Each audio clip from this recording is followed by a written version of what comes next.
Thank you, Mr. Speaker. I move to substitute and conform We to have a Senate point Bill. of order. We have a point of order. This bill is morally insane, and we've come to this chamber for a year expecting you to pass common sense gun laws. You have mothers and grandmothers here dragged from this chamber every week saying arm teachers with the books they need, the materials they need, the resources they need. But for God's sake, you don't hear them. What you're doing today is you're going to put guns in our schools for our teachers, and you should be ashamed of yourself. This is not only pathetic, it is ridiculous, it is immoral, it is wrong, and each and every one of us need to do more to actually make our schools safer. Arming teachers is not the answer, and if it was, teachers would have told us so, but guess what? They didn't. Thank you, Mr. Speaker. Again, I would just say that there is no way to amend this bill in any positive way, but this simply adds an amendment that says any handgun on school property must be locked in storage at all times unless in justified self-defense and while transporting to and from school grounds, and it adds the LEA civil liability provision as well. If we're going to allow these handguns into our schools, they must be in locked storage at all times, because this is nothing but a bad disaster and tragedy waiting to happen if we do not ensure personal responsibility. Our children's lives are at stake. With that, I ask you pass this amendment. Chairman Clemmons moves adoption of amendment number 4, properly seconded. Any discussion on the amendment? Seeing none, any objection to the question? Seeing none, we're voting. All those in favor of adopting amendment number 4, vote aye when the bell rings. Those opposed, vote no. Mr. Clerk, please take the vote. Ayes 23, 75 nays. Amendment number 4 fails. Next amendment, Mr. Clerk. Amendment 5 by Chairman Clemmons, Mr. Speaker, was timely filed. Chairman Clemmons, you're recognized. Thank you, Mr. Speaker. I'm absolutely baffled that we will not ensure that we must lock handguns up if we're going to allow them on school property. This amendment will ensure that anyone carrying a handgun on school grounds must be authorized to carry pursuant to our enhanced carry permit provision under state law, requiring sufficient training, education, and experience with handguns before they carry these handguns in and around our children in our public schools, directly threatening their lives and safety. Additionally, the director of schools must notify law enforcement with all information of individuals who will have this training and this permit, and requires that that information be confidential, not subject to public inspection, except for privacy and student protection purposes. With that, Mr. Speaker, I ask that we pass this amendment and ensure that anybody carrying a handgun on school property is adequately trained. Chairman Clemmons moves adoption of amendment number 5, properly seconded. Any discussion on the amendment? Seeing none, any objection to the question? Seeing none, we're voting. All those in favor of amendment number 5, vote aye when the bell rings. Those opposed, vote no. Ayes 26, 71 nays. Amendment number 5 failed. Next amendment, Mr. Clerk. Thank you, Mr. Speaker. I don't know how anybody can sit around and eat right now, because I'm sick to my stomach that we have to be here listening to this bill. My amendment would make it so that parents are notified when teachers are allowed to bring guns into school. When that horrifying day happens, then teachers should be notified. Let me tell you why. Multiple reasons. This bill is dangerous. It makes our schools unsafe. Parents should be notified. If you believe in parental choice, allow parents to know that guns are in the school so they can take their kids out of those schools if they so choose. This is dangerous. It's going to have dangerous consequences and impacts all around. Think about law enforcement.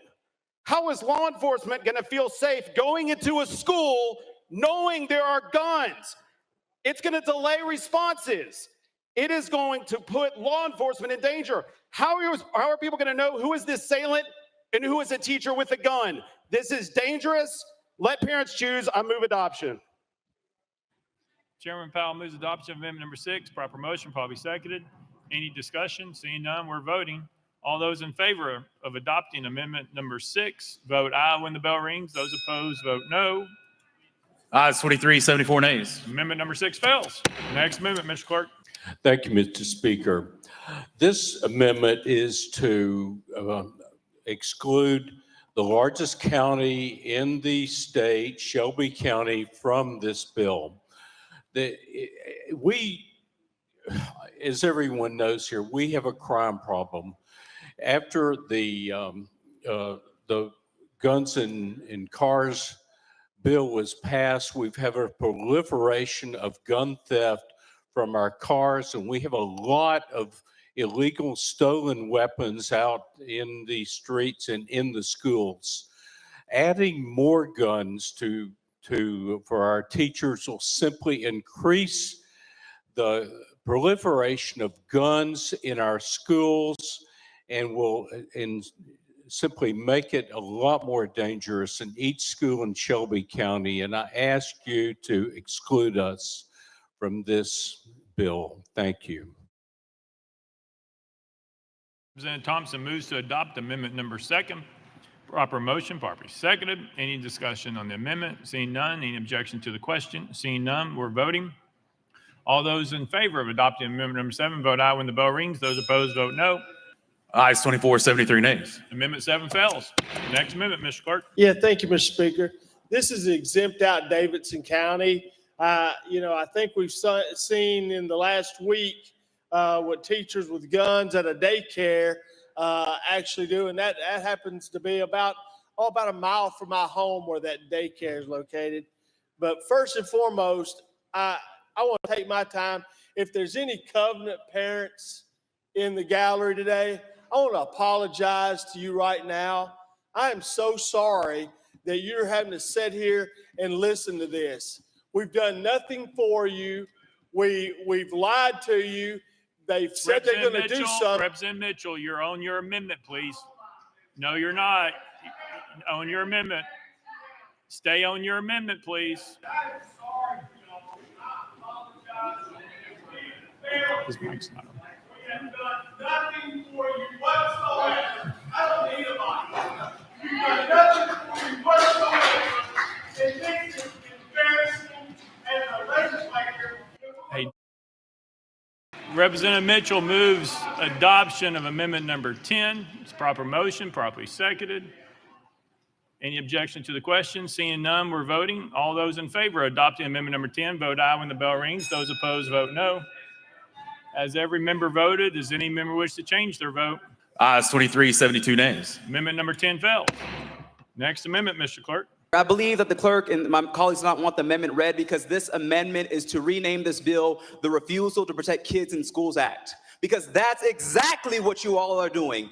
This bill is morally insane, and we've come to this chamber for a year expecting you to pass common sense gun laws. You have mothers and grandmothers here dragged from this chamber every week saying arm teachers with the books they need, the materials they need, the resources they need. But for God's sake, you don't hear them. What you're doing today is you're going to put guns in our schools for our teachers, and you should be ashamed of yourself. My Republican colleagues continue to hold our state hostage, hold our state at gunpoint to appeal to their donors in the gun industry. It is morally insane. It is a form of idolatry, and God have mercy on you when you put the lives of our children beneath the contributions of the NRA. God have mercy on you that you do not hear the pain of these mothers saying, protect kids, not guns, and may democracy see you out of your seats, because you have not heard what the majority of Tennesseans want, which is common sense gun laws that protect kids and not guns. We're voting on amendment number 12. All those in favor, vote aye when the bell rings. Those opposed, vote no. Ayes 24, 74 nays. Amendment number 12 fails. Thank you, Speaker, and thank you to everybody who is here to have your presence and your witness recognized. May be able to stop you from stomping and clapping, but we can see you. This amendment is quite simple. It makes sure that parents and legal guardians give written consent to people being in the classroom with firearms. I've heard so many times how much parental consent matters, and it's a parent's responsibility to raise their child. I also think it's a parent's job to know if their child is being put at risk by having someone in the classroom with a firearm that another student can find, that their own child could find, and that it could be discharged and actually hurt or harm them or their kids, other kids. These laws and this law is ridiculous. It is dangerous. And parents are going to mourn, and children are going to be hurt by it. And so for that reason, I move for consideration. You heard the motion, probably seconded. We're voting for consideration of amendment number 13. All those in favor of considering amendment number 13, vote yes when the bell rings. Those opposed, vote no. Has every member voted? Does any member wish to change their vote? Ayes 24, 75 nays. Amendment number 13, motion to consider fails. Next amendment, Mr. Clerk. Amendment 14 by Representative Pearson. Mr. Speaker, was not timely filed. Representative Pearson, you recognize. The hypocrisy of our legislature is showing. This would make sure that anyone who is on school property will have to notify other faculty and staff members as well. If we are going to have more firearms in our schools, certainly the people who are like my mother, who's been a teacher for 22 years, would know if someone who is teaching next to them has a firearm in their classroom. This is increasing the dangerousness level of our schools. It is hurting and risking the lives of our children, and each and every one of us will be responsible and accountable for the gun violence that will happen due to this pathetic excuse for dealing with the gun violence epidemic. This is not only pathetic, it is ridiculous, it is immoral, it is wrong, and each and every one of us need to do more to actually make our schools safer. Arming teachers is not the answer, and if it was, teachers would have told us so, but guess what? They didn't. I move for consideration. You've heard the motion, probably seconded. We're voting for consideration of amendment number 14. All those in favor of considering amendment number 14, vote aye when the bell rings. Those opposed, vote no. Has every member voted? Does any member wish to change their vote? Mr. Trooper, that second warning, the lady in the black needs to go, please. Mr. Clerk, please take the vote. Ayes 24, 74 nays. Amendment number 14 fails. Next amendment, Mr. Clerk. Amendment 15 by Representative Pearson. Mr. Speaker, was not timely filed. Representative Pearson, you're recognized. Representative Pearson, you're recognized. Thank you. And thank you to the advocate who is now being escorted out by troopers for speaking truth to power. This amendment says that a student shall be reassigned to a different classroom if their parent or legal guardian objects. And if they object, like those who care about the lives of our children object, if those parents object, realizing that gun violence is the #1 killer of children in the state, if those parents object, if they object like the parents and the teachers and the mothers and the fathers and the sisters and the brothers and the siblings in this room object, if they object to putting more harm in our classrooms, if they object to risking their own children's lives or their nieces and nephews, if they object, then they would have the right to not have their child to be inside of that classroom because they realize having someone inside of a classroom with a firearm is absolutely insane. And so with that, I move for adoption. You've heard the motion, probably seconded. We're voting for consideration of amendment number 15. All those in favor of considering amendment number 15, vote aye when the bell rings. Those opposed, vote no.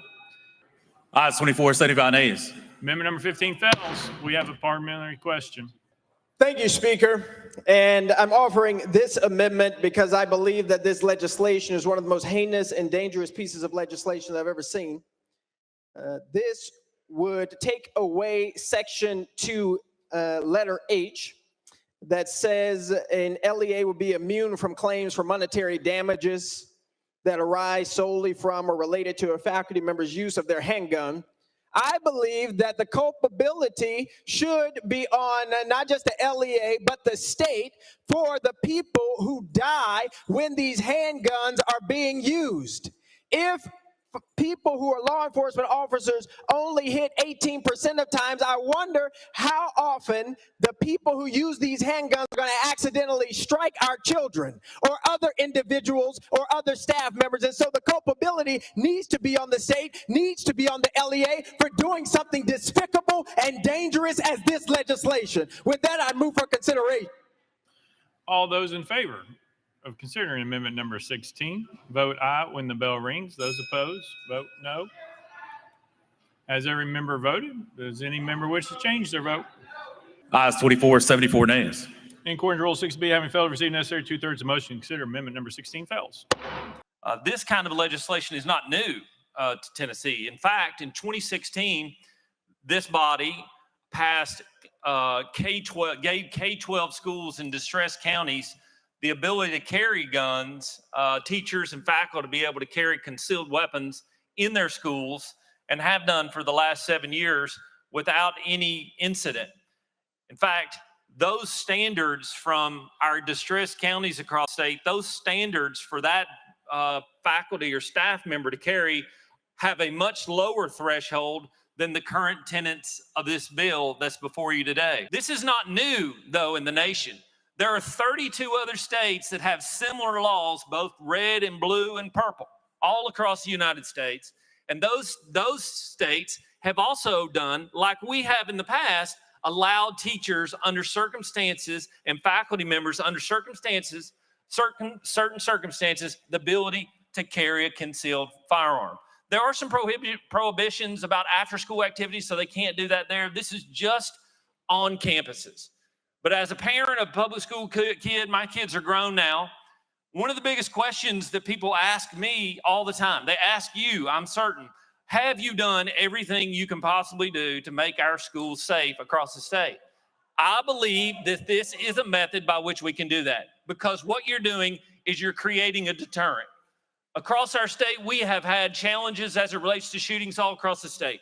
We know, some of us know, that sometimes somebody will go to place A to shoot up a school or do something negative, and they end up going somewhere else because they're deterrent. Thank you, Mr. Speaker.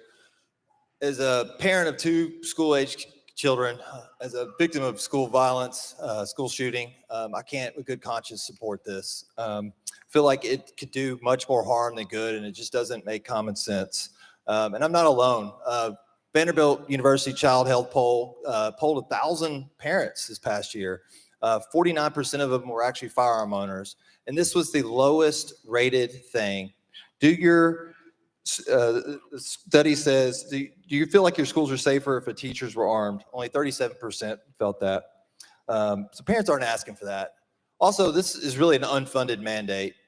Looked at a Milliman study that, and for those of you who don't know Milliman in the insurance field, they're kind of the gold standard. They make all of the insurance rates and do all the background studies on that.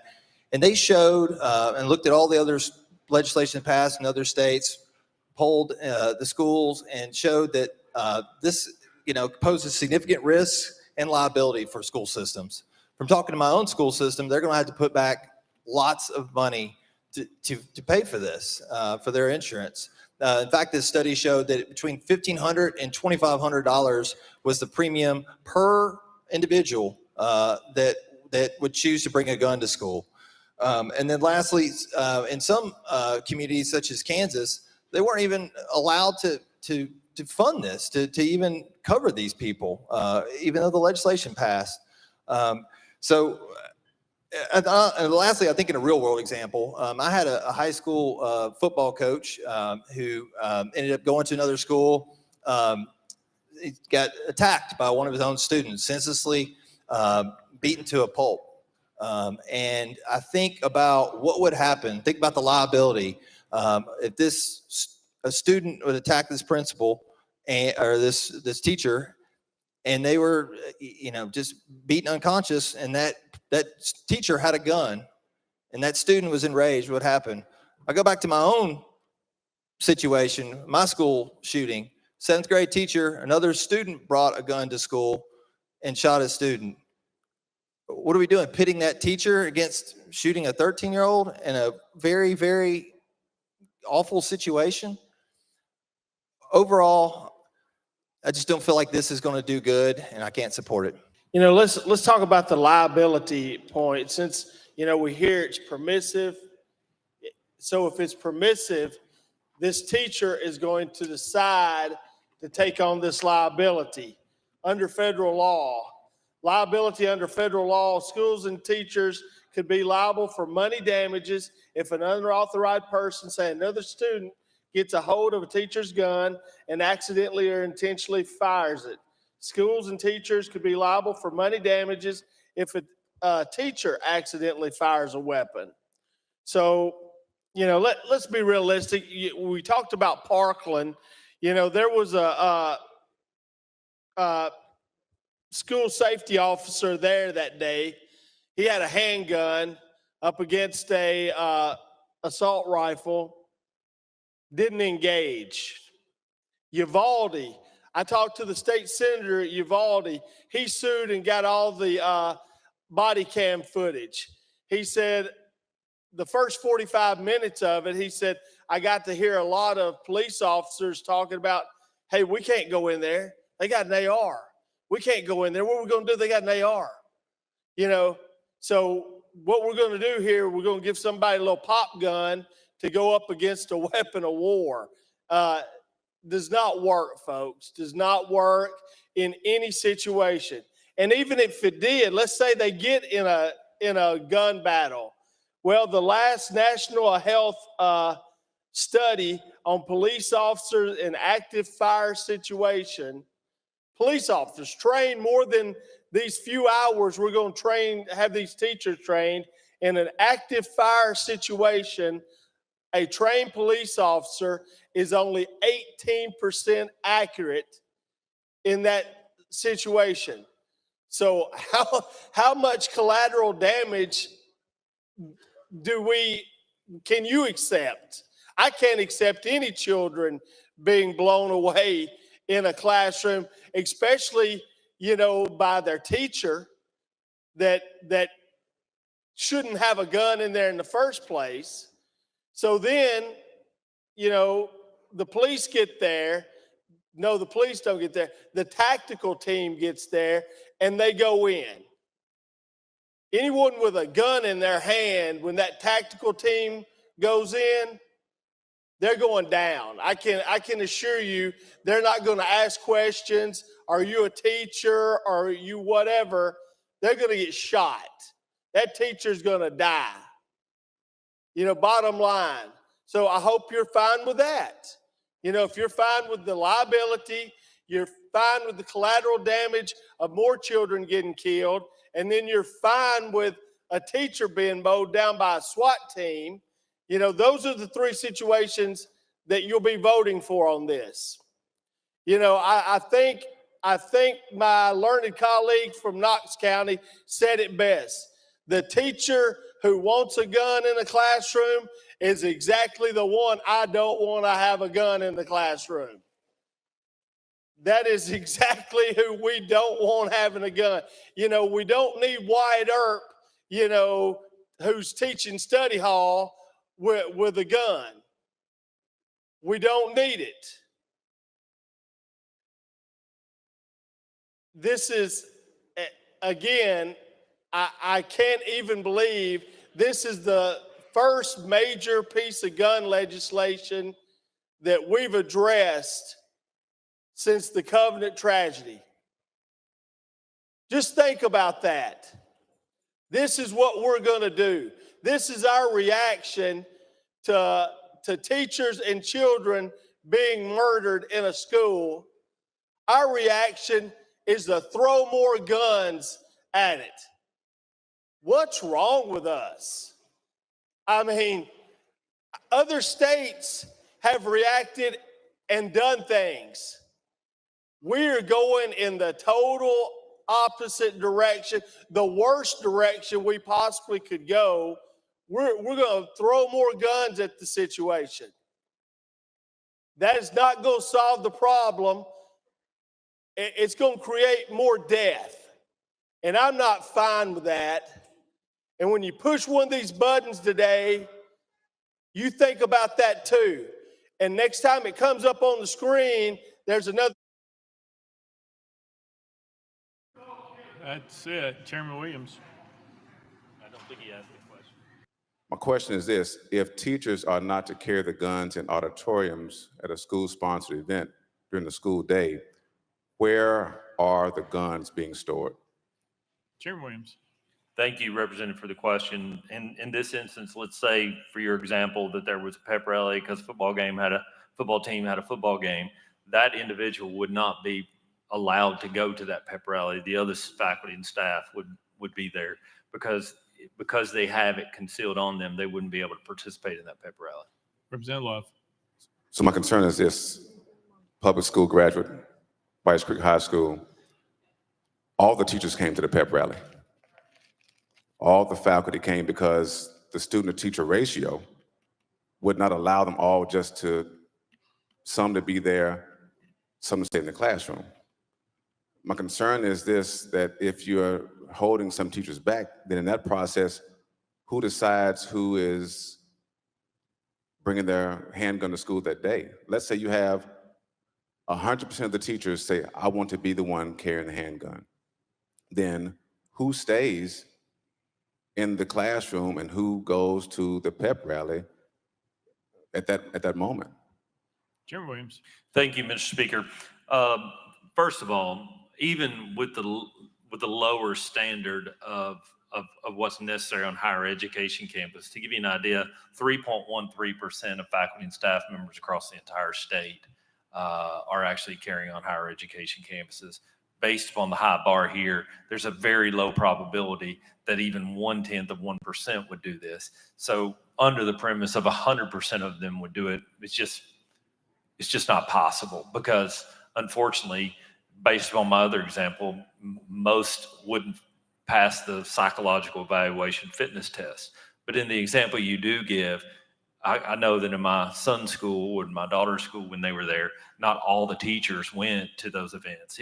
If that is in fact what happened to yours, and in fact some statistical improbability that would be all of them, then the principal and the LEA would have to work out that certain members of the teachers that were carrying in your 100% rule would not carry concealed the day of the pep rally. Representative Love.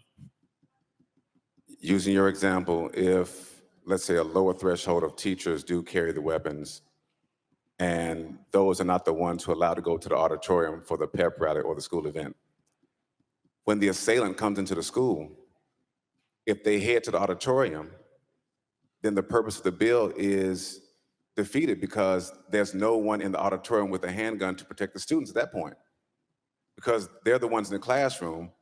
And if the person heads to the auditorium to then shoot somebody, then the bill is moot at that point, because the very persons you're asking to carry handguns to protect students can't be in the same space to protect students, because they're in the classroom with their handguns waiting for the students to come back. And that's my concern about the bill, is that when we talk about all these logistical items, it's going to be very difficult. And I understand your intent, to try to provide more safety, but those are my concerns, is that when we talk about who can't carry where they can, it's going to be a loophole in there somewhere, because the assailant is not proposing to assault the school based upon the teacher's schedule or who will be available to be there. So thank you, Speaker. Thank you, sponsor. We are voting. All those in favor of Senate Bill 1325 as amended, vote aye when the bell rings. Those opposed, vote no. As every member voted, does any member wish to change their vote?